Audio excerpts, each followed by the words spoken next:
Yo, what is good, Knicks Nation? Welcome into another Knicks Media live stream. Today, we got a special guest, a fellow New York Knicks YouTuber that is very well known in the Knicks community. Welcome in CK2K. How's it going, bro? It's good, Rich. Thanks for having me here, man. I'm excited. We're right around the corner, bro. Right around the corner. Right around the corner. It is not a traditional Knicks offseason because we had the draft and the free agency pretty 2 weeks ago, and all of a sudden preseason starts in less than a week and a half or a week, and then all of a sudden regular season starts. So this is a very untraditional Knicks offseason. And you guys know me. I just created this YouTube channel right when the draft happened, and you guys have been showing me so much love in the comments. The support is ridiculous. And you guys kept telling me, yo, you gotta reach out to all the Knicks YouTubers. You gotta do collaborations. And the first person I thought of, I'm like, I gotta hit up my guy CK2K because I've been watching his videos for years. And luckily he reached back and he was very open to do this. So here we are today. We have a lot to get into. We're going to answer some questions in the chat. We're going to talk about, Knicks Media Day. We got people talking about RJ Barrett has a chip on his shoulder. We heard from Tom Thibodeau. We heard from a lot, and we're going to get into, the starting five. There's a lot to get into. So CK, for the people that don't know who you are, do you want to introduce yourself and what you got on your channel? Oh, yeah. I'm just CK2K, as you said, over on my channel. I'm just a Knicks fan that just, takes a different approach. Just like to do the entertainment, Knicks news kind of like delivery kind of stuff. But, yeah, we talk about all the Knicks culture, Knicks news, Knicks memes, Knicks rumors, everything like that. We also have 2K. That's the name. My name is actually Chris. The name is CK2K, Chris, Knicks, and 2K. That's what you can see on my channel. But, yeah, just have a lot of fun over there. I love talking to subscribers, commenters, even if you're not subscribed. I get Thunder fans, Heat fans, I get all kinds of fans coming through the comments, and I love it. It's just a lot of fun communicating with you guys and just talking about sports and basketball and the Knicks, man. It's great. That's awesome. If you guys are not already subscribed to CK, I leave it down below in the description. Make sure you go subscribe or to his channel. He's killing it over there. So let's get right into the first topic of discussion. So there's a lot that we can get into. And let's talk about Leon Rose's first offseason as the New York Knicks president. So, we have been going through so many different front offices for a long time, whether it was Phil Jackson era, and now Scott Perry came in with Steve Mills. We fired Steve Mills, and then we brought in Leon Rose as our active president. And we can see what he's trying to do with this team is very different than the traditional way of Knicks building. So, CK, what do you see from Leon Rose that gives you hope? And do you think that he has a long-term vision that's going to build this team for the future? Where do I start? It's just you can just see thought process. Like that's the number one thing you can say. And with the long-term vision, 100%. There's some people who are worried that he was going to come in and with hiring Tom Thibodeau that we were just going to make a bunch of signings to make this team a win now kind of team and, completely abandon the rebuild and completely abandon what we've been trying to, build for like the last, realistically, the last like 2-3 years. But no, I think he's done a great job of still putting a team that might compete, but also keeping our books in order for what's going to be a crazy 2021 with just the draft and free agency. And I think Leon Rose has done a good job at not jumping to every move that is being rumored about us. I think that's probably the biggest thing. So, yeah, so far so good with Leon Rose. The draft was amazing to come from the 8th pick, the 28th pick, and the 38th pick, or 27th pick and 38th pick, to come out with the 8th pick. And what ended up being what we ended up with the 22nd, whichever one it was that we switched up. And yeah, they had a lot of moves. Yeah, a lot of craziness to happen. So I'm just excited about it, man. And it's good to see that we're not jumping the gun on a lot of these trades like Russell Westbrook and John Wall and stuff. So far, so good for me. We have to see what happens when we start the season next week. Yeah, so it's a good thing to see that the Knicks didn't mess up because that's kind of what we're getting away from this. You know what I mean? Yes. Usually the traditional Knick way was, okay, we have cap space. We got to use it right now in order to win right now because we had a lot of people in the front office kind of fighting for their jobs. If we don't win next year, then I might be fired. So they're trying to turn the ship around. And it's refreshing that we get a guy like Leon Rose who understands that, listen, we cannot go out there and just spend a lot of money on a guy like Gordon Hayward or, sacrifice our draft picks and bring in a guy like Russell Westbrook to win now to sacrifice the future. We bring in a guy like Tom Thibodeau, who is a well-known head coach, and we're going to get into our thoughts on him. But I really like to see what Leon Rose is doing with cap space wise, because we still have the most cap in the league. I mean, it's crazy how much cap we have, and I'm really curious to see what we're going to do with that. Yeah. And isn't it crazy what he's doing with the cap space? Because I honestly never knew that it was possible to what he did with that whole Ed Davis situation. Right. Oh, okay. We got a lot of money. So how about you just give us 2 second-round picks, and we'll pay $5 million for his contract, and then we'll also flip Ed Davis for another second round and 2 players. So, like, what are your thoughts on the trades that Leon is doing so far? Like that specific one. It's insane. Like the entire thing is just insane because, like you just mentioned, we still have a lot of cap available, which keeps us open to still be able to eat a 1-year contract. That's why the rumors about like the Nick Batum trade to possibly like snag like a Devontae Graham or a Terry Rozier. So we're still up in our point guard, but also have the ability to eat the Batum contract just for another season and still be completely clean for 2021. Like the way that we're able to sign these small deals, make these trades, like you just mentioned with the Ed Davis, and still have that much money on the books. When's the last time we could say that? Like it's just been such a weird feeling. And it's really, really great to see. But I think what is probably not to blame, but what is probably to thank with this whole thing is he finally came in and did something that no other president I'm taking my shot at not Scott Perry, old boy. Who cares? Yeah, we're not talking about Steve Mills. But the first thing he did was he signed a team of people to do certain things, like the Walt Perrin bring in, like all these kind of guys, scouts and everybody that does a certain job, compared to one guy like Steve Mills trying to do everything and hoping Scott Perry can help out with that. The number one thing he did is we have a team that is doing everything, paying attention to the salary cap, paying attention to what's going on trade wise and stuff like that. So I think those are probably the biggest factors as to why we're in a place like we are right now, where we still got money and the season's about to begin in a week. So I'm impressed. Like I said at the beginning, very impressed with everything Leon Rose has done so far, and preparing us for the future, which is good, which is important. Yeah, we need to build for the future because this team has always tried to take the shortcut in order to win, like I mentioned earlier. And what I think what they're trying to do is, how many times every offseason Knicks fans get so obsessed, like, oh, who's the big ticket free agent that we're going to get? And then we strike out. We don't get him. And a lot of people say, well, the Knicks are not an attractive place for free agents because we're not a good basketball team.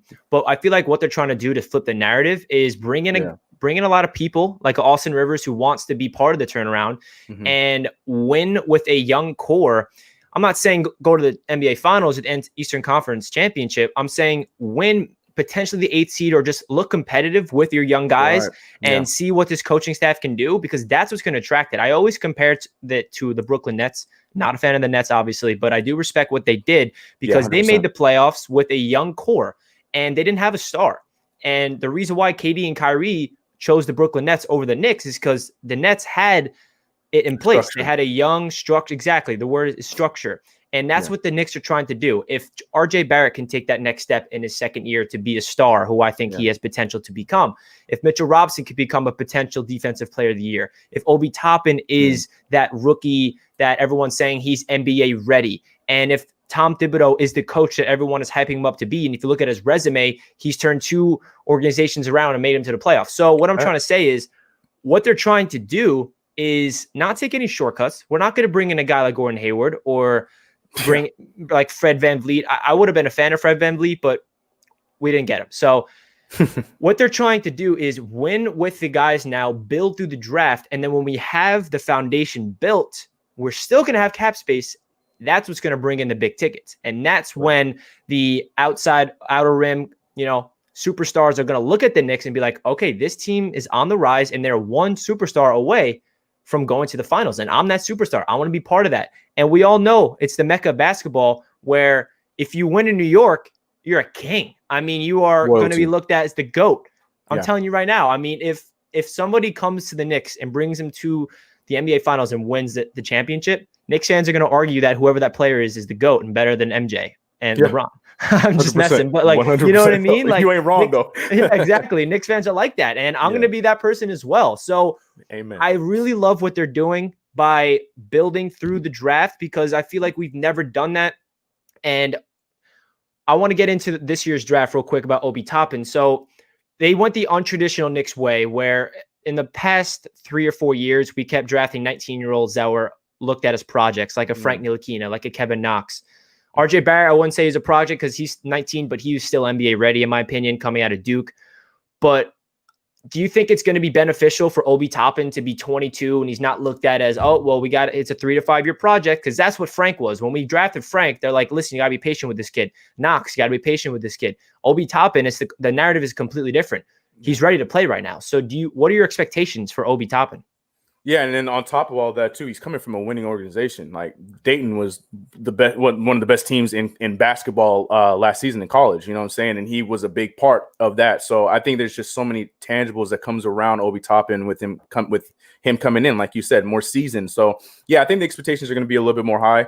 We're seeing the odds are him being second behind LaMelo Ball and getting Rookie of the Year this year, and all kinds of stuff. But yeah, I think that the biggest thing, and I think you talked about it, I've talked about it, everybody that covers the Knicks talked about it. We're just worried about how his play is going to look like on the court. Like, what are the minutes going to look like? Because he still has Julius Randle there, and he's not traded. He's still on the team. He's still available, and he's most likely, no matter how much we want to talk about it, Julius Randle's probably going to be the guy that starts. So I think it ultimately comes down to what he produces on the court. And I think it might even be a blessing that he's coming off the bench, because when he comes off with this second unit, because we always have a problem with our second unit not living up to par when our starters might have a good start. And I think with him coming out there and, leading the pack in the second unit, that might actually help him out so he can still get his 28, 30 minutes, whatever it may be, coming off the bench. Just comes down to what Thibodeau wants to do.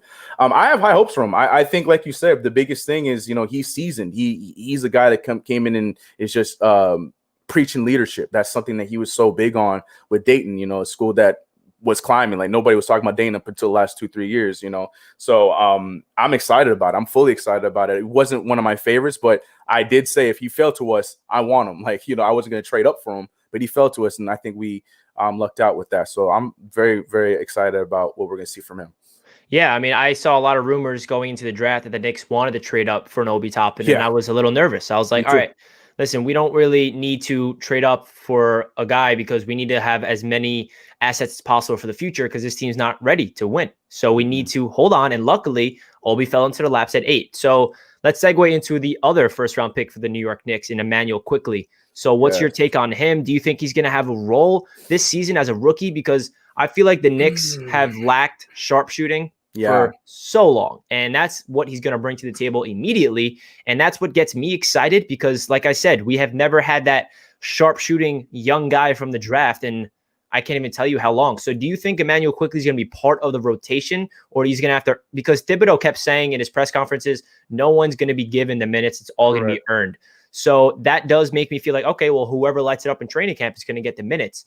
But when I look at this roster, it's like we have so many guards. I mean, yeah, it's 100%. Good because we're not, that's our weakness, honestly. Our point guard position has always been a weakness and shooting guard. But is there a spot for Emmanuel quickly to get good minutes on this team in his rookie season? Oh, boy, I think it's going to be one of those things where we're talking about month 2. Where, if the Knicks are not playing well or whatnot, and Thibodeau is looking to shake up the rotation a little bit, that's, I think, when we're going to be seeing Emmanuel quickly, unless, like you said, with the training camp, and because he's going to play in the preseason, he just goes out there and shows from the jump that he just lights out and he shoots really well. I just really see it being hard for him to crack the rotation right away. And like you, I'm very excited about the pickup with him. Because we haven't had, we keep getting point guards that are projects and shooting never seems to be one of their fortes. And that's the opposite with Emmanuel quickly. And he can play both positions. He's just a guard. He's a combo guard. But unfortunately, I feel like, with the people that we brought in, the Austin Rivers, Alec Burks, we still have Ignas Brazdeikis, who's going to be looking for minutes this year after playing really well for the G League and in the Summer League last year. So there's a lot of names that he has to get ahead of that. I feel like, come month 2, we might be talking more so about him getting minutes. I don't think he's going to get minutes right away unless he just completely blows Thibodeau and the coaching staff out of the water. But it's already obvious that, Johnny Bryant and the coaching staff are, they're looking to see that, hopefully Dennis Smith Jr. turns it around. We know Elfrid Payne's probably going to be the starter. Alec Burke. There's just so many names that are in front of him. So I don't think he's going to be in the rotation right away. But I do think he eventually does get into it for sure. Yeah, I sure hope so. And like I said, it's all going to be about earning the minutes, and it's all Right. about what are they going to do in preseason, what are they going to do in training camp. Right. So let's talk about the other Knicks rookie who's an undrafted guy, Miles Powell. You know, a lot of Knicks fans are like, "Yo, is he going to get minutes?" And I'm like, "Listen, man, I don't think so." And Yeah. I would love for him to be on the roster. The only way I see Miles Powell getting minutes is due to injuries, and this is COVID season, so Yeah. maybe they're developing for that. We see what's going on in the NFL and the MLB. They went through the COVID. NBA had their own bubble, so they didn't have to worry about it as much. The Knicks are hopefully not, but they could get hit with the COVID situation. There could be a spread, and some people get the COVID, and you never know. Miles Powell can get called up. You know what I mean? That's why I feel like they're getting a lot of depth. So, do you think? And I have a question for you because I don't even know this. Is the G League on this year? Like, is Westchester gonna be playing? Like, I don't understand what's going on with that. Well, the most recent conversation with the G League has been that they're looking to do a bubble. The few places that they were talking about, at least last time when I checked it yesterday, was Atlanta and a lot of the Midwestern states.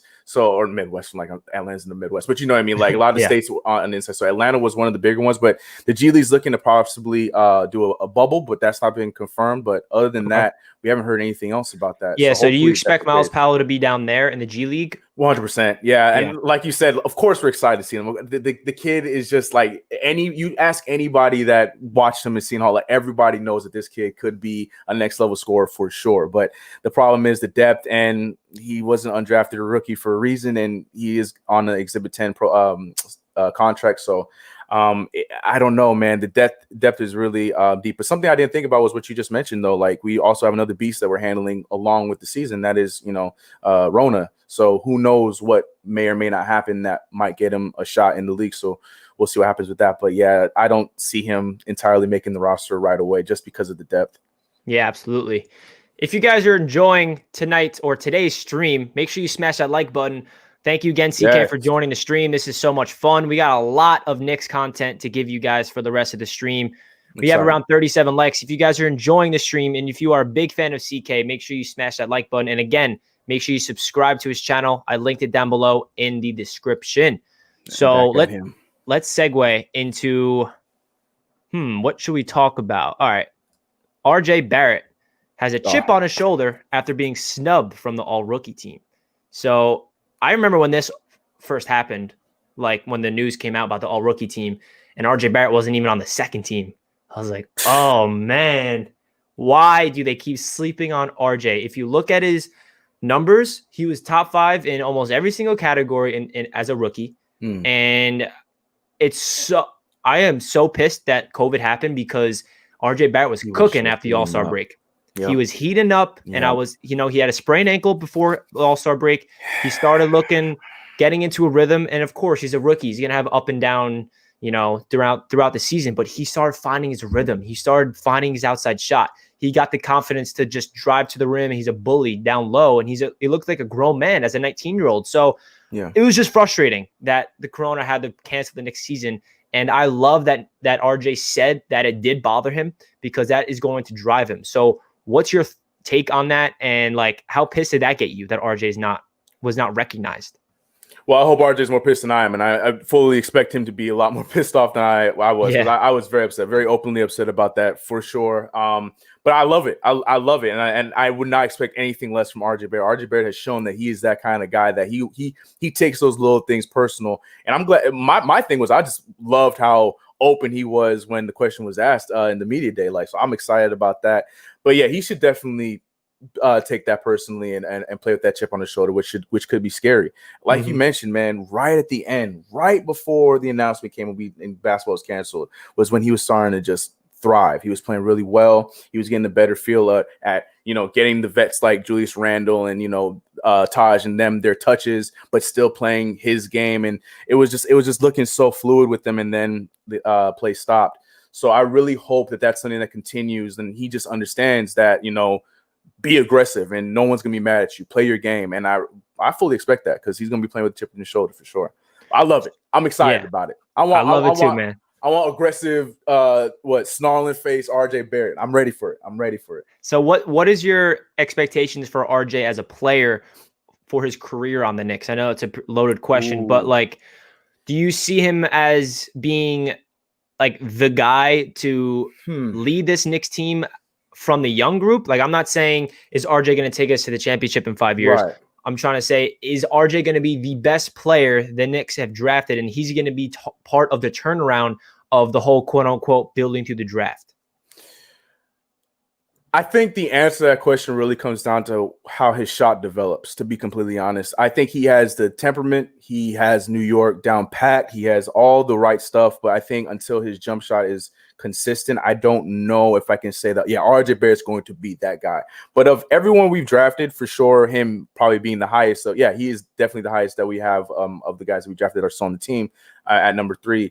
I do see him being a part of the long-term project because I think he really takes being a New York Knicks personal, and he's taken on that challenge. I think that's what we got lucky with him and Obi Toppin, with both of them coming in and really wanting to be a part of the Knicks organization and the history of the New York Knicks.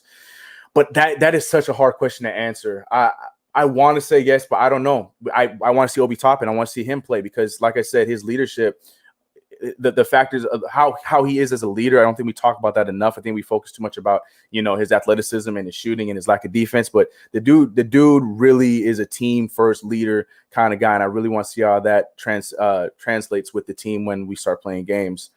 So I think he'll be a vital part of the future for this Knicks team for sure, if he's not packaged in some kind of trade because the Knicks get greedy and they go into their old ways. I definitely do think that he could be a part of the future, but I really want to see how how his jump shot progresses as time goes on. And it looked good in his first year. I mean, it could have been worse. We know who RJ Barrett was in Duke and beforehand, but it looked good for last season. I think it will only improve this year. Yeah, I think RJ, the only thing not the only thing, but one of the things he needs to improve on in terms of if he wants to become that go-to scorer, he can easily put up 20 points per game if he does better from the free throw line because he goes to the line a lot. Yeah. And he did not look good from the free throw line. I'm not worried. I think he's going to develop that. And like you said, outside shooting, I think those two components are huge. And the one aspect to RJ Barrett in particular about him as a person, of why I have a lot of confidence in him to become a star, is one thing. It's his mentality. Mm-hmm. He has that Mamba mentality. He called himself the Maple Mamba. And I always say this, no matter what sport you play, doesn't have to be sports, even in life. It's all about the mentality. It's your mindset. And he has that work ethic. He always said, like in high school, he did this little thing when he went on the court. He would go like this, meaning he would turn on that Mamba mentality. And he has that dog feel to him. And I feel like a guy like that is driven like that is just going to thrive. And I feel like a person that has that evolved mindset is going to, even if his body isn't up to date, or maybe his jump shot's not working, he understands where to go. He can adapt it to his environment. That's why I feel like RJ Barrett as a person is just going to become an all-around really good player for the New York Knicks. And I'm just so excited for him.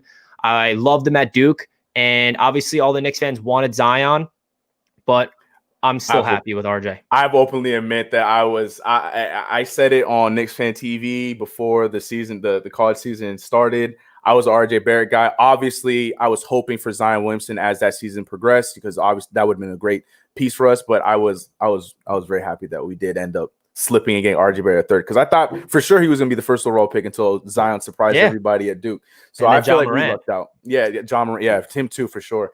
But yeah, I think we lucked out and we got a guy that can definitely be a cornerstone for sure. If, like you mentioned, free throws for sure, because he led rookies in getting to the free throw line last year. So that's something he's really, really good at. And I'm not too worried about that improving because the jump shot improves, the free throw will improve, especially with someone like him. So I'm excited about him too, man. I really want to see 100%. Year two.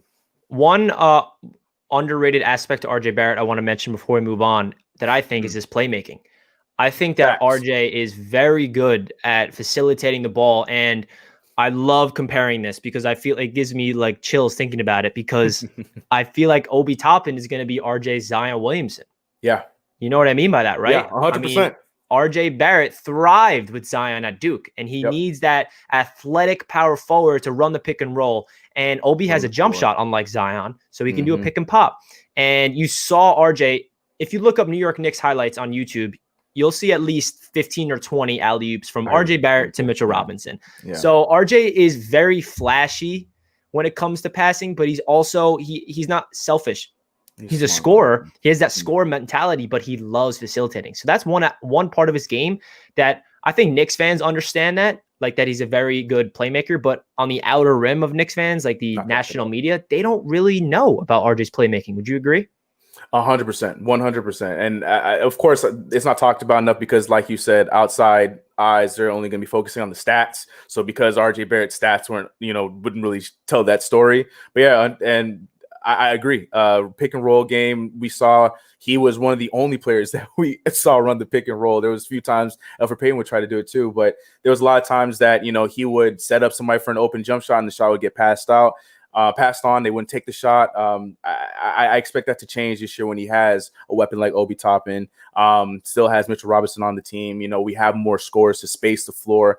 That I'm so glad you mentioned that, because that's something that is very, very underrated when it comes to RJ Barrett. I'm excited, man. I'm excited too, bro. All right, let's segue into another topic, and let's get into Tom Thibodeau and his staff. So tips. We are going through so many coaches throughout my life and our lives as New York Knicks fans, whether it was from Woody to Hornacek to Derek Fisher. Like, Derek Fisher was a Knicks coach. That just makes me laugh. Yeah, right. Like what?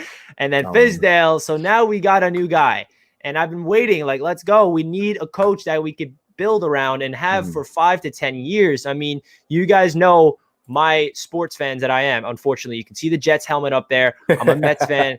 I'm used to not having a coach, and I'm used to really bad organizations. And I'm sick of every other season going through a coaching change. And I'm hoping that this could be the last one for a long time for the Knicks. So, CK, what's your thoughts on Thibodeau? Was he the right hire? And what are your expectations from him in his first year? He was definitely the best coach available. And I think I was okay with them going that route. I mean, obviously we could have, just like what we talked about with Kevin Knox and Obi Toppin, they could have gone the project route and get one of these, assistant coaches that, the Jamal Mosleys, who is really close to Luka Doncic, or go that kind of route. I personally would have been okay if we did go the Mike Woodson route, but I'm glad he's on the staff, so I'm not complaining at all. But we got the best coach available, and you cannot be mad at that. You said it at the very top. Tom Thibodeau's track record really it speaks for itself. Every team he's gone to that was, Timberwolves was probably the biggest one. He was able to turn that one around. Even though there was a turmoil behind the scenes, they were still able to get to the playoffs, especially in that year with Jimmy Butler. I do expect us to see some sort of turnaround. I know there's the jokes about playing his best players to the ground and watch out for RJ's knees and da. But the main thing is to have a coach that actually has a structure and has a track record to go along with that structure. I think it's going to be very vital for a lot of the young guys that we have on this team. So I'm not worried about it. But the big thing that you mentioned is the coaching staff as well. And I think that is what makes me ultimately happy about the entire thing, because it's not just Thibodeau. I love the coaching staff that was put together with Kenny Payne, Johnny Bryant, my guy Mike Woodson. People know on my channel I'm a huge Mike Woodson fan. The guys that we put around Tom Thibodeau really excites me, because one of the main things that the Knicks have been so bad at for all these years is development. And I feel like that's because we just don't put the right guys to develop these players. We had Keith Smart as a shooting coach when we had Fizdale. Anybody look at Keith Smart, we could tell that was not one of his his best aspects of his game, So we now have guys that have track records and that have that ability to help players develop in their coaching careers, that now will be behind the scenes doing the same thing for this younger squad, as we're, we may be young, but we're still playing a better version of basketball with Thibodeau. So from the coaching staff standpoint, I'm very happy with it. And I think we're already seeing good signs of that. But the real test would be when we get on the court. Absolutely, man. I feel like the offseason is the best time to be a Knicks fan, because we don't know anything yet. We're hopeful. We're getting all this news. Who's new on the team? Who's a new player, new coach? And we're looking at all the optimistic things. And it's okay. I mean, we're being realistically optimistic here. We're trying our hardest not to be delusional. Exactly. But right. So who I love, I think every Knicks fan can say they love Mike Woodson. He's the guy. Woody, classic. So because I was very young when the Knicks, I'm 22 years old. So when the Knicks were turning around and when they went to the playoffs with Woody, that was insane for me. I was a Knicks fan before that. like when I was super young. And then when that happened, I was like, yo, like Woody's like the god. I mean, he's going to be our coach forever. So I love Woody. He's like my first ever guy I've ever like loved as a Knicks head coach. But one guy I want to talk about is Kenny Payne real quick, because this man is in the ear of everybody. He's already in the gym with Obi Toppin and Emmanuel quickly. And it just seems like he's a guy that's going to develop these players, most importantly, off the court as well as on the court. You know, when it comes to development, how many times we hear Fizdale? I feel like Fizdale was just way too honed in on, he called them kids. Like, I like Fizdale as a dude. Like, I love Fizdale as a guy, but as a coach, he's an assistant coach that got a head coach job. You know what I mean? 100% agree. Yeah. And Kenny, like, I love that Fizdale's an assistant coach because he's just a good dude that can coach up people off the court. But I feel 100%. Like Kenny Payne is a guy that is going to get in the minds of guys like Kevin Knox, who has familiarities with him, and unlock him. And I just love that Kenny Payne's here because he has so much ties to all these Wildcats. And so just give your take on Kenny Payne and what type of impact he could bring to these young Knicks core. I mean, like you said, he's already making his impact, and that's what's so exciting about this. Like he's lighting this fire. And the big thing was everyone was talking about the fact that he's this forward whisperer and whatnot. But like you mentioned, he's been working out with Emmanuel quickly. We're hearing all these other guards and stuff that are playing and working out with him as well. Like the guy is just he just knows the game and knows how to get the best out of these players, as we've seen. Like the track record speaks for itself when it comes to Kentucky and the Wildcats. Like, yeah, of course, John Calipari, but Kenny Payne was definitely a big part of a lot of that. So, and being that we are about 20% Kentucky Wildcats anyways, as a New York Knicks, it also helps that he's there too. But the number one name, and everyone knows that I'm very supportive of this kid and really hope that he turns it around, is Kevin Knox. And I really hope that the Kenny Payne signing is something that would really help him get back the confidence that we saw at the beginning of his rookie season. That kind of player that we saw from Kevin Knox, that ability that Kevin Knox has, that hopefully we can get that back in his third year when he has a coach that knows his game probably better than any of the other players or any other coaches that we have on our team, or even the front office that are even part of this team. So really excited about that. I thought it was, when the rumor came out, I just did not see it being realistic. I'm like, there's no way that he's leaving Kentucky to come and coach just for the Knicks when he has the track record he has. And we got lucky to get a guy like that. You know, Obi Toppin's already excited about him, and he's a non-Kentucky player. So I really feel like the value that comes with Kenny Payne will definitely be seen on the court long term with a lot of the guys we have. So yeah, this is going to segue into another topic. You talked about Kevin Knox, and there's a lot of Knicks fans that are writing him off as a bust already. Yeah, there's a lot. So is Kevin Knox a bust is the question. My answer is no. Well, you know, my opinion, because you can't tell yet. So my take on Kevin Knox real quick before I hear yours is, when we drafted him, he was a guy that I looked at and he has all the physical tools you want. He's tall, he's long, he can shoot the three ball. And his rookie season, he showed a lot. But, you know, when we drafted him, even Calipari said this. He said, listen, you're getting a kid that's 19 years old, and he is not going to light it up immediately. He's a guy that's going to be a 3 to 5 year project. And Knicks fans are impatient, and we have every right to be impatient because we have been really bad for a long time. So like, just because I'm calling you guys impatient, I'm impatient, CK's impatient, we are all impatient in our own ways. It's not a bad thing. But the truth of the matter is, Kevin Knox, in my opinion, what happened his second year, he went from his rookie season getting all the minutes, starting small forward, and he looked really good in my opinion. And then all of a sudden we signed Marcus Morris and he's on the bench. And I feel like it kind of lost his confidence, and Kevin Knox kind of lost his way. And the one thing I noticed from Kevin that is missing is that mentality that I mentioned about RJ Barrett. He lacks that work ethic dog mentality. He kind of has that soft energy when he drives to the rim. He doesn't feel like he has confidence when he's driving. He looks lazy out there. Yeah. But at the same time, if he can get that inner drive to work and put on muscle, he has the physicality, like the physical tools, the wingspan, the height, the jump shot. I think his jump shot's smooth. Yeah. And I think that a good coach like Kenny Payne is going to instill confidence in Kevin Knox and unlock his game this year.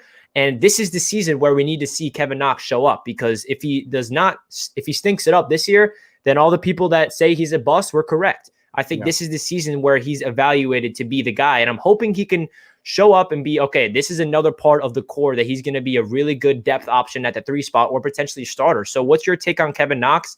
And do you think he's a bust? Obviously, I don't think he's a bust. I believe in the kid. I think he has the potential to be that player that a lot of people are hoping that he was when we first drafted him. But at the same time, I'm also not naive. The player we saw at the end of his rookie year and last season, it's a little worrisome because he just did not look like the same player that he jumped out the gate. The rookie of the month in December in his first year, like he didn't look like that guy anymore, and it seemed like he lets too many things get in his way of becoming great. And to be a New York Knicks, you can't do that. You cannot do that. And of all teams, the New York Knicks. So hoping to have like a guy like Kenny Payne in his ear, and even Woodson and other guys that, coaches that are, like he said in his interview, that are believe in him. Hopefully that'll be something where we can see something similar to the beginning of his career. But I don't think he's a bust. My rule for rookies is I always give them to the length of their rookie contract, especially the younger rookies. These guys are being drafted 18, 19. They're going to be projects. I don't care what they did in college. I don't care what they did in high school. That they're going to be projects. And some players have a different learning curve than others. Like some might be, from the jump, like the John Morants, and or be ready to go from the jump. And others might, need some time, might need that third or fourth year. We've seen it in the past. We've seen many superstars that don't flourish into who they are until their fourth, fifth year. Steph Curry, So that's why it's hard for me to write him off right away. But as much as I like the kid, I agree.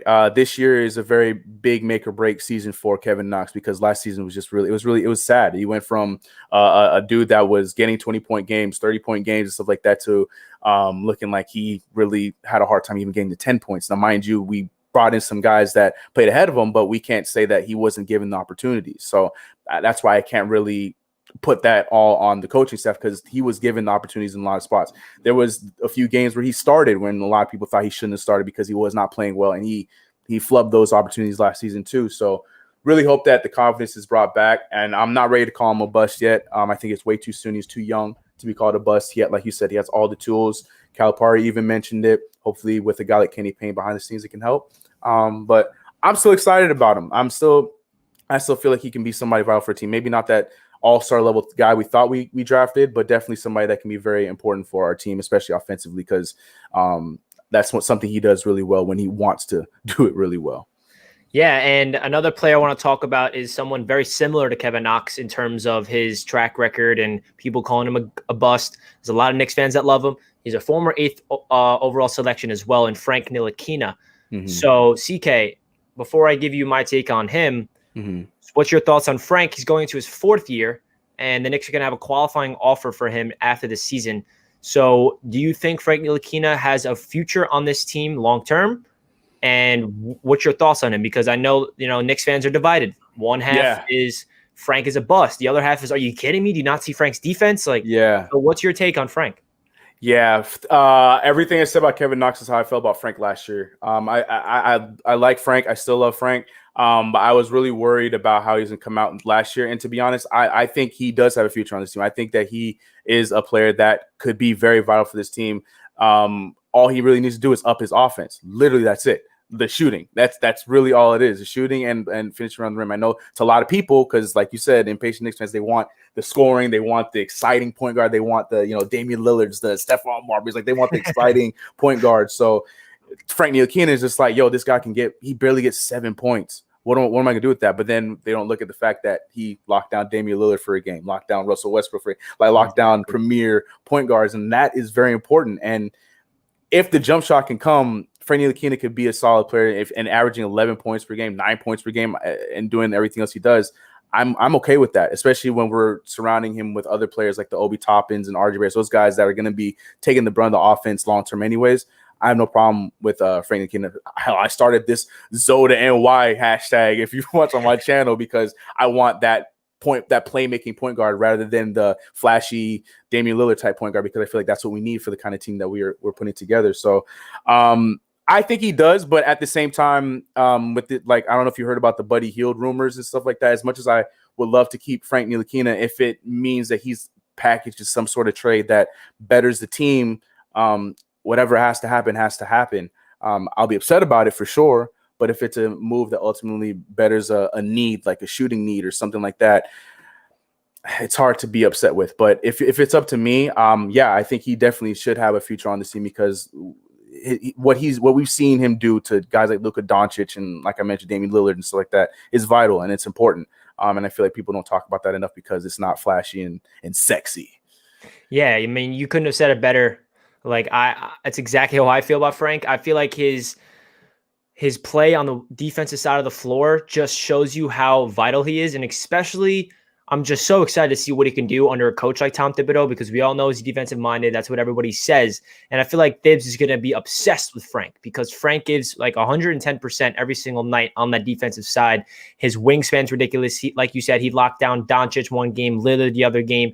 And that's why I feel like Frank has a long-term future on this team. The one thing he needs to improve on is his offense. I feel like defensively, it's all instinctual with him. He doesn't need to be coached up anymore. It's all in his mind. So that's why it gives me a lot of confidence that he could develop his offensive game, because he doesn't have to worry about his defensive game in practice. Obviously, he's going to work on it because he needs to sustain his great play on the defensive side of things. But what I want to see from Frank is he needs to get more aggressive. He needs to get more confidence in his game, because how many times have you heard, Mike Breen say, "Oh, why did he pass it? You should have shot it." You know what I mean? Every game.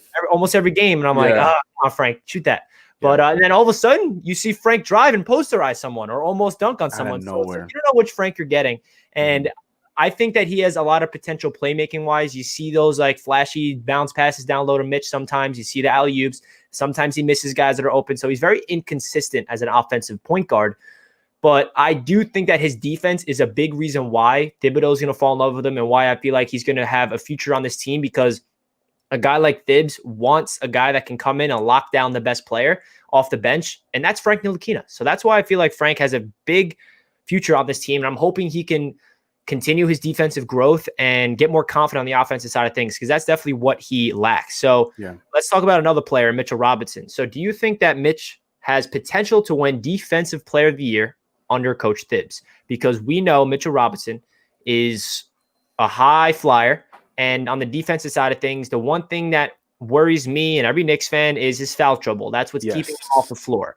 And he's a little undisciplined. And when we drafted Mitchell Robinson in the second round, I looked at him as like a raw piece of clay that we need to mold over time, because he didn't go to college. I mean, this kid, you guys know his story. I'm not going to tell you his whole story. He dropped out of college. He trained for the draft. That's why he fell. Thank you. He did that, because if he went to college, he was a lottery pick. Easy. Yeah, 100%. So Mitchell Robinson obviously has exceeded every single Knicks fan expectation from when we drafted him. He's playing like a lottery pick. He's not playing like a second-round pick. And he averaged 2 blocks per game last year. And if he was out of foul trouble, I think it could have been 2.5 blocks per game, because there were some games where, what was his career high? Like 7 blocks or 9 blocks? Yeah, it was 7 blocks. Yeah. So he has potential to just be a defensive player of the year. And I feel like the one thing that he needs to do is be disciplined with fouls. So do you think a guy like Coach Thibs can get in the brain of Mitch and make sure he stays out of foul trouble so he can be in that defensive player of the year conversation? Yeah, Mitch Robinson has everything set up for him. I think we were like beating a dead horse here, but like, because it's Kenny Payne too, and Mike Woodson. Like, he has all the right guys that can help him make that next step. And we even saw it last year with Mike Miller, who doesn't get enough credit. Mike Miller did a good job with toning down his foul trouble. I feel like he was a lot more. He obviously wasn't starting, which I get, because unfortunately the dude would start and within the first 5 minutes already have 3 fouls. But I feel like he was a lot more tame last year, especially towards the end. A lot like RJ Barrett, you were seeing a better version and a more controlled version of him, still able to get the blocks. And another thing that he was adding was blocking the shot to stay and keeping it in the play, which is something that is very, very it's not talked about enough. I think that's why Rudy Gobert is so always at the top of the defensive ranks, because yes, he's a shot blocker, but he does such a good job at blocking the shot, keeping it in play, and then getting possession for the team. And Mitchell Robinson, who we know first year, that man, anytime he can knock that thing into the into like the first, second, third row, Mitch Robinson was taking that. But you can see that was more controlled in his second season, and I feel like it's just going to continue to go upwards. So do I think that he's going to be a defensive player? Easy. Like from rookie season, I was like, oh yeah, we got ourselves a defensive player Player of the Year on our hands. Are you kidding me? Yeah. And once he gets under control and gets himself together, and I feel like we're on that right trajectory now with a better coaching staff, yeah, for sure. Yeah, this year, I don't know. We got to see how he does as a starter first. We got to see if he can start and play the entirety of a game on a consistent level. But yeah, I definitely see him as being in the conversation for Defensive Player of the Year for his career almost every season if he gets himself right, for sure. 100%. 100%. Love that. So we have almost 300 people in the stream right now, 288. If you guys are new to the stream, make sure you smash that like button. Let's get this over 100 likes if you guys are enjoying the collaboration of CK2K and Knicks Media. CK, thank you so much for joining. This is phenomenal. We got 10 minutes, 15 minutes left in the stream. We're going to cap this out at an hour. So we still got a lot of things to talk about, though. Cool. I am a little disappointed that me and you do not have the same system. I have the PS5 right there. I was going to say we can run the city together, and I know you got the Xbox. I want a PS5 so bad, bro. Richie, I've been trying to get this damn PS5. The only reason why I have the Xbox is because it was easier to pre-order. I tried the PlayStation. It was a mess. Dude, I am so lucky. You have no idea how I got this. I don't even know how. I didn't even pre-order it. Trust me, man. I have all my friends freaking out too. But hopefully you do get that PS5 because we can run the city together because I've been murking on there. Yes, absolutely. Yes. So let's get into another conversation. Okay, this is a big one. This is the biggest question mark for the Knicks because it is no one knows. Every Knicks fan has their own starting five, and I just want to hear CK's before I give mine because I change mine every other day. And one thing I want to tell you that because we were talking about Mitchell Robinson, that I might project this, and I'm not saying they should do this, but I see Tom Thibodeau starting Nerlens Noel over Mitchell Robinson. I wouldn't do that, but the way Thibs talked about Nerlens Noel in that, and then he talked about Mitch for like 30 seconds, and then he brought up Nerlens Noel, it made me nervous. I'm like, come on, Thibs. I don't agree. So with that being said, who's your starting five? So you want my starting five or what I think the starting five is going to be? You can give both if you can. So what I expect the starting five to be, and after like you said, because he went in on Nerlens Noel, so it could happen. It could happen. But what I think the starting five is going to be Elfrid Payton. I think we're going to get either a Rivers or a Burks at 2, RJ Barrett at 3, Julius Randle at 4, and hopefully still Mitchell Robinson. But I don't know. After yesterday, Nerlens Noel could be there too. I think that's what might happen. Okay. My starting five, though, I want to start Frank Ntilikina. I would really like to see Frank Ntilikina starting at the point guard for everything we mentioned earlier, to be another person to move the ball, as well as being out there on the floor guarding the best point guard from the jump. That's what I would want, at least right now, because we don't have a starting point guard in my opinion. So let Frank start. So I would want Frank. The 2 is the hardest part for me because like I keep going back and forth between Burks and Rivers. I really like Alec Burks. I think that's such an underrated pickup. I am a fan of the Alec Burks pickup. He's not no player that's going to jump out to you, but he's a steady scorer. Every year he's played, even when he played for the Cavaliers and stuff like that, he produces at an efficient rate on the offensive end. So I like that. Somebody that can stretch the floor. That's something we don't have, or space the floor, excuse me. So from my lineup, I'm going to go Frank Ntilikina, Alec Burks, RJ Barrett. What I would want, this is what I want: Obi Toppin and Mitchell Robinson. That's the starting five I would want. Ntilikina, Burks, RJ Barrett, Toppin, and Mitchell Robinson. That's the one I would want. So you have RJ slated in running the 3. I think he's going to play 3 this year, man. You do? I think so. Okay. Yeah. What I would do if I was a Knicks head coach, or kind of just not even in terms of what I want to see, not if I'm the coach, but what I would prefer to see is RJ. Wait, I'm not going to say it first. Frank Ntilikina at the 1, RJ at the 2, Knox at the 3, Obi Toppin, Mitchell Robinson. I just love that lineup because it's a young team that's exciting to watch, and I do want to give Knox his minutes because I do not want to do the same thing last year where we don't give him the minutes and we don't see his full potential. And I know that's kind of like a weird excuse. Well, if he's a good player, he should be ready off the bench. I don't know, man. I just feel like Kevin Knox, if you give him the minutes, he can get hot in a hurry. And if he has playmakers around him, I don't know. I feel like every single Knicks fans have their own starting five, and that's what I love because every stream I have, it's just crazy. Some people have, crazy lineups. And I'm like, you would do that? But okay, so what I think what will be the starting lineup on opening day under Coach Thibs is probably going to be Payton running the 1, which kills me to say. I like Elfrid. I feel like me too.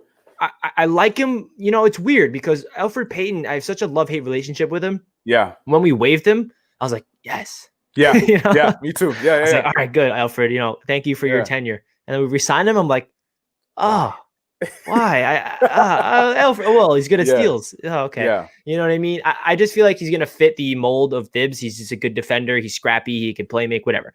But yeah. So Elfrid at the 1.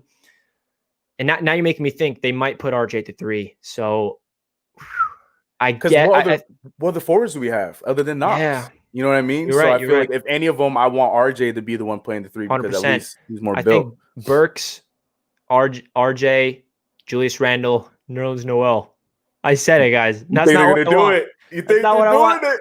I don't want to see that, man. I don't want to see Mitch coming off the bench. He's our future center. But, you know, I got nothing but love for Nerlens. I think that's a very underrated signing. I feel like, wait, someone said this recently that I didn't realize. The Knicks don't have one player that's 30 years or older. Is that correct? Yeah. Yeah. Burks is 29.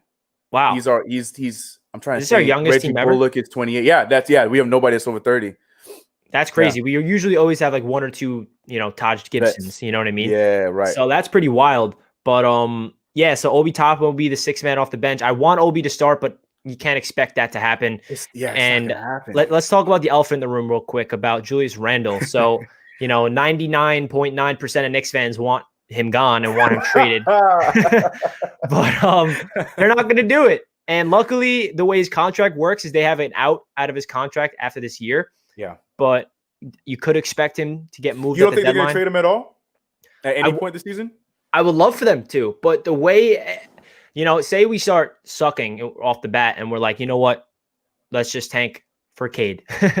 Then they're going to get rid of him. I think they're kind of in a win now mindset under Thibs. That's why they're not going to trade him before the season because they want to see what Julius can do. And I feel like a guy like, you know, Thibs, we keep talking about Kenny Payne, and Kenny Payne has familiarity with Julius Randle. So I feel like they want Randle because a lot of Knicks fans don't like him, but Julius Randle's not a bum, right? He's not. He's probably my least favorite Knick I've ever had. Like a big ticket, you know, a lot of money. He's probably my least favorite Knick but with respect. You know what I mean? With respect. Yeah. Because how many times do we see him thinking he's LeBron being a point forward out there, going into the rim with RJ Barrett in the corner like this, like, hey, I have 20 points at half. Bro, and that was my biggest. Oh my god, that's my biggest thing. There was way too many games where RJ Barrett had 18, 19, 21, 22 at half and ends the game with 23. Don't even get me started, CK. The amount of times I destined to see RJ have a 35+ game because at half he's 9 of 12 with 20 points. I'm like, yo, feed RJ. The rest of the game they ice him out. It's just Elfrid Payton and Julius Randle holding the ball the entire time. That's why. It infuriated me that we brought back Payton just because of that little thing. But Julius Randle as a player, there were some times where he had a really good game. He dropped like 35 points and 14 rebounds. And there's other games where he just stunk it up. He should never shoot a three-pointer again. He should ever. He just never. He was shooting 25%. I'm like, stop. I don't care how open you are. He should never be that ball handler on a pick and roll. He's not that guy. But, you know, Julius Randle is a guy that should be gone. He's not going to be on this team after this year. Obi's going to be our future 4. Yep. And looking at the long term, yes, I 100% wish they can move Julius Randle so Obi can get all the minutes. But I don't think there's a team out there that's looking at Julius Randle as like, oh, we need to trade for him right now because he's going to turn our team around. That's the reason why the Knicks can't move him. It's either that or the Knicks see him as part of the solution to win this year. Yeah, I said in a few of my videos, I really maybe I'm wishful thinking, but I think that there will be a move for Julius Randle before the deadline. I think what happens is I feel like it has to happen. I mean, I don't think they go the entire year not starting Obi Toppin. I think there's a point in this season where Obi Toppin ends up being our starting 4. But I only see that happening with a trade deadline move with Julius Randle. And I think that with the Kenny Paynes and with everybody that we brought on, that Julius Randle might have or should hopefully have a better season than he did last year, which could up his trade stock and then might get him moved to a playoff bound team, a lot similar to like a Marcus Morris deal.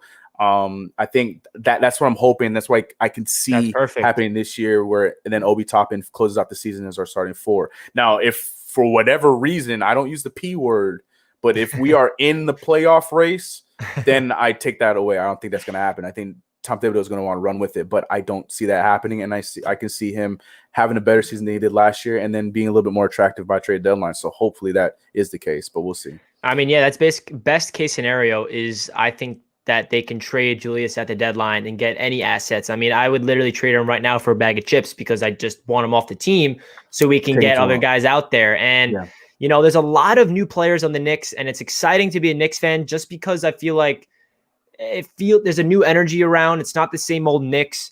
And just in terms of the coaching staff's legit, they have resumes behind him. You know, Thibodeau, like we keep mentioning, he turned around Chicago, he turned around Minnesota, even though it didn't work out in the end. But Leon Rose, as a guy that has all these connects in his agency, he just feels like a guy that understands the cap. He understands the future. He understands assets. We have ridiculous amount of second round picks. We just have like 13 draft picks in the next 3 years, something ridiculous like that. That's probably not on the money, but it's something along those lines. It's up there though. Yeah, 13, it is up there. It is pretty crazy. I just think it's a really fun time to be a Knicks fan. There's a lot of buzz around the Knicks. So to finish off the stream, let's get your take on what do you expect from the Knicks this season? I know you don't like using the P word, and I'm not gonna ask you if we're making the I'm not using that word. But it's a 72 game season. Yeah. So how many wins do we get? Oh gosh. I hate answering this question because I hate being right, and I don't want to be right because I was right last year. I had said 22. What did we ended with? Well, I mean, we could have probably had more. Were we at 25? How many wins did we have last year? It was 22-ish. Oh my god! So we were there. Yeah, I went on Knicks TV and I said 22, and I don't want to do that. So maybe I'm gonna say we're gonna get 50 wins this year. No, realistically, there's just so many factors that's gonna go into the season. Like we also got, like we mentioned at the top, we got to think about Rona. So there might be some situations where, you know, because we might play playoff teams earlier on when they're not at their full capacity. We don't because we don't know what the schedule is, so we don't know if we're doing the whole thing where we play all our California games at one point. We play all of our Southern games at one point. Like we don't know if that's how the schedule is going to be put together, and that could work in our favor. And who knows? But that's just me trying to make this complicated, but just being nice and easy. I think we're going to do better than we did last year, but like plus 3 games. So I'm going to stick with like the 25, 27 games span. And 27 is being nice. I think we'll play better. Like we said earlier, I think our games will be more competitive. We will be a more fun game a fun team to watch for sure. I don't think it will be as much of a dreadful situation as was last year, but ultimately I think it's gonna be like between 25 and 27. I think is how many wins we're gonna have this year. Okay, I like that. You know, this is such a hard question because we try to be, you know, we want to give you guys hope, but we don't want to be delusional. Yeah. We don't want to be like, we're going to the playoffs. We're winning 42 games, 8th seed. Like that's just unrealistic because almost every time I told my friends that the Knicks are going to the playoffs and making that 8th seed, I've been wrong every time. So I don't want to do that because I keep getting into like a loop every year. So now that I have a platform to talk about the Knicks, I'm not going to do that. And I think that this is just going to be a year for the Knicks to prove that they are trending in the right direction in terms of developing, and they have a young core. We have another first-round pick next year in Dallas. So we're rooting hard against Dallas because if they get in the lottery, which is very unlikely because Luka's a dog, and if KP's healthy, then they're a really good team. Mm-hmm. But if Dallas falls apart somehow, and they're in the lottery, we have 2 lottery picks if the Knicks are in the lottery. I mean, let's hope they're not in the lottery. I don't know. Do we want them in the lottery? It's like, what do we want? This year, I'll play along. This year, I'm kind of like, I'll be cool with the lottery pick. Normally, I don't play the tank. I don't use the P word, and I hate the tank conversation. But this year, and my take on the tank real quick is like, listen, how many times have the Knicks been tanking and not win the lottery? And especially with the new rules now, tanking does not. We've seen it. We don't climb in this. Exactly. We went down every year. Look at the teams that got the first pick in the past 3 years. Makes no sense. The Pelicans, the Timberwolves, those 2 teams were like solid teams last year. So imagine the Knicks this year. Now, I don't want to get you guys hyped up because this is very unlikely, but imagine the Knicks have a solid season and they finish like 13th in the lottery selection. And that's a good year for Knicks standards. and then we win the lottery? Yeah. It's not impossible. I mean, look at the other teams that won the lottery. It's very unlikely, but like, I'll just throw that out there because Knicks fans need luck. And I know a lot of people say, oh, it's rigged. The lottery's rigged. I honestly personally believe if the lottery was rigged against the Knicks, we would win it. Yeah. Because Adam Silver understands the NBA is at its best when the Knicks are 100% booming. So if the lottery is rigged against us, I don't buy that. If it's rigged, then the Knicks would be getting the first pick every year. Yep. You know what I mean? We're the biggest market in sports. We have the biggest fan base, and we suck. So I cannot wait until the New York Knicks are good again because it is going to be ridiculous, and all the Knicks fans are going to be. Oh, absolutely, because we've been holding back for so long. Oh yeah. So that is going to do it for this episode of New York Knicks Talk. And CK, I cannot thank you enough for joining in on the stream and doing this collaboration. Bro. You guys have been killing it in the live stream. I'm sorry we couldn't really get to any of the questions. I'll do more Q&A content later on so we can do, answer the questions. But CK, you want to finish off and say where we can find you and what's on the future for your channel? Yeah, I just want to piggyback off what you said. I saw a lot of people were, saying what's up, CK, and stuff like that. Saw all of you guys. Appreciate you guys coming out. I hope you guys came over and you subscribed to my man here, Richie, because he's doing great stuff. This was a lot of fun. So anytime, man, anytime you want to do this again, I'm with you for sure. But yeah, you find me. I hate plugging. Just find you CK2K everywhere. Just I'm there. New video is up on the channel. Go show some love to that. But like I said, if you're here, make sure you subscribe and like this video right here. That's what's important right now. So. Appreciate that, my man. So hopefully you can get that PS5 so we can run the park together. We can stream. We can make some Knicks content together. I made my first PS5 2K video. Always wanted to do that. I went online as the Knicks and I destroyed a kid. So if you guys are interested in that, go check it out. Because we know the Knicks are not that good in 2K, but I represent them hard. I represent them hard. But again, CK, couldn't thank you guys enough for coming in, and everybody in the live chat. Love you all. Subscribe to CK. Hit that like button if you enjoyed.